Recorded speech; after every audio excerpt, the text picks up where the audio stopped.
Let's get your top story, and that is about the air quality in the national capital.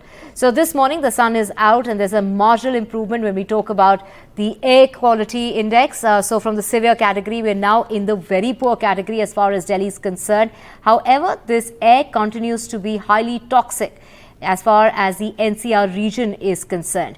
To get you more as far as the pollution levels in Delhi is concerned, we have Dr. Vivudh Pratap Singh, Senior Consultant Interventional Cardiology. He's the cardiologist from Fortis Escorts here in the national capital. Dr. Vivudh, today the pollution in Delhi is visibly better than, say, what it has been since Diwali. But isn't this deceptive? Because even though that the sun is out, pollution is still in the very poor category, which is extremely lethal when it comes to heart health. Doctor, take us through the cardiac risks when it comes to breathing such toxic air. Definitely, Divya. Pollution is an invisible demon. Today only I was reading a story in which school children were forced to perform somewhere down in India because, in spite of the poor pollution status, because the pollution was not considered a threat. We have to understand, WHO in his risk profile has said that pollution per se is the fourth most important risk for mortality. If we talk of the cardiac patients, 20% of the cardiac deaths are attributable to pollution. 1/3 of all the deaths of the major non-communicable diseases are linked to pollution. So it is a time that we should be focusing on this demon. We should know how to protect us from this thing and how to take it ahead. Right, doctor, so pollution impacts various parts of the body. According to reports, it causes diabetes, it makes us dumb, it makes us dull. But how does PM 2.5 affect the heart?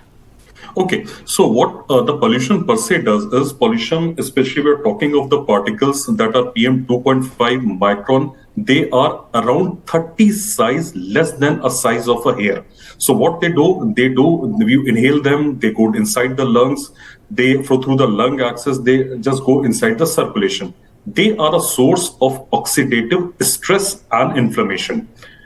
They contribute to inflammation, act on two very important pathways in the heart over the platelets, one, and over the endothelium. Endothelium is the one part of the blood vessel which is prone for atherosclerosis and for plaque rupture and for vasoreactivity.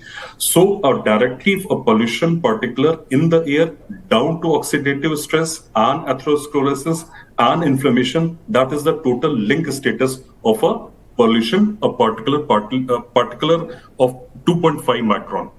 Right. So, doctor, what about people with pre-existing heart issues? Is there a way for cardiac patients to be protected? Definitely. It is a kind of oxidative stress for you. So what you should be doing is, first of all, very important, be very particular about your medication. Eat food that reduces the oxidative stress. Drink plenty of water, have fruits, vegetable in your diet, exercise indoor on a regular basis. If you are very important, also be cautious about your environment, cautious about the alerts, about the, say, if the Delhi is in the severe AQI status, you should be more particular about what to do in this kind of thing. So outside, you should be preferably wearing N95 respirators. Inside the home, you should be trying for filters with HEPA 2. So the indoor pollution is restricted, and very important, avoid outdoor exercise activities. Doctor, is there any sort of exercise, say, for the heart, for the lungs that we can do sitting at home, something that you could suggest that could be easy enough and could help us protect ourselves from this very toxic air? Aerobic exercises, our old ancient exercises of pranayam inside, if you are having filters down at your home, doing it on a regular basis will always aid for your heart health. Very important, 30 minutes of brisk aerobic activity inside a house is still recommended.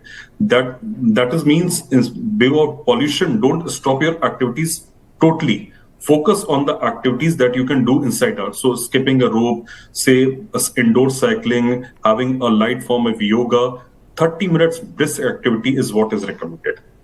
Right. Doctor, when we talk about the vulnerable, it's of course the children and the elderly, and they are the ones most at risk. But tell us, does the mask really help?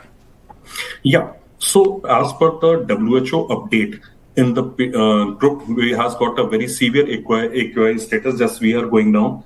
The cardiac patient who are more prone for this pollution hazard, they are advised to wear N95 respirator outside. That is their recommendation. Preferably, not absolutely, but preferably.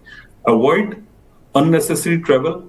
Avoid the area where the AQI is higher. That is all part of a recommendation from the WHO side. Right, Dr. Vivudh, if you could, take us through how long, if one has to be outdoors, especially for people who make their living off, being outdoors, how can they protect themselves?